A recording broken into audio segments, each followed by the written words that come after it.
আসসালামু আলাইকুম। একশোর আমাদের 200 লোকের 1 লাখ রিয়াল বেতন মাইরে নিয়ে চলে গেছে। নাম হলো মাসুম, ঠিক আছে, বাজিতপুর কিশোরগঞ্জ। তাকে ধরিয়ে দেন, ভিডিও শেষে তার ছবি দেওয়া হবে। এবং এই যে বড় ভাই, আমি কি বলবো, আমি তো গেছিলাম কালকে ধরে আনবার লাগা, পরে একুশে নিচে যাও, নিচে যাইলে টাকা দিতে হচ্ছে, বুঝছেন? মাসুম এখান থেকে লুমের থেকে বাট পারি ধরে গেছে গা।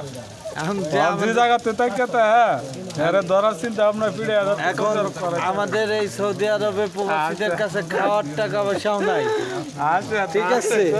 এই যে আমার সাদিক আর মামু, এরা কিছু বলো।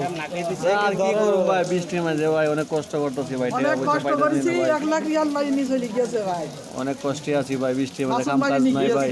মাসুম লাস্টে ওর ছবিটা দেওয়া থাকবে। কিশোরগঞ্জে বাড়ি বলো। আমার ইচ্ছা যে আমার বন্ধু, আমি এই সংবাদ টিভিতে দেওয়ার চেষ্টা করতেছি যে যদি আমার বন্ধু একটু সহৃদয়বান হয়ে ওরে এই নিউজটা দিয়ে দেয় আর কি নেটে, তাহলে তো খুব খুশি হব। চ্যানেলে দিয়ে দেয় 24-এ, তাহলে খুব খুশি হব।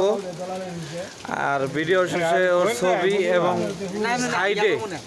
সাইডে ওর ছবি দিয়ে আমি রাখতেছি।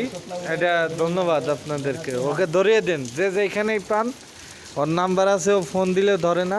নম্বর ফোন তো শহরে আমি নাম্বার এবং ওর ছবি ভিডিওর প্রথম থেকে শেষ পর্যন্ত ছোট করে রেখে দিচ্ছি। ওকে আপনারা যে যেখানেই পান ধরিয়ে দেন, ঠিক আছে? অসহায় মানুষদের 1 লাখ রিয়াল নিয়ে ভেগে গেছে। সে একটা চোর, কিশোরগঞ্জের বাজিতপুরের বাস্টার্ড, সে বাস্টার্ড সন্তান, প্রস্টিটিউটের সন্তান সে, ঠিক আছে?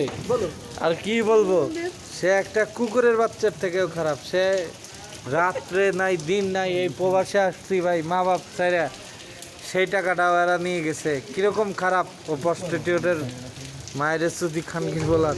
ওকে ধরায় দেন, আপনারা ধরায়া আমাদের টাকাটা উদ্ধার করে দেন ভাই। ও পলাইছে, ঠিক আছে? ধরা দিয়া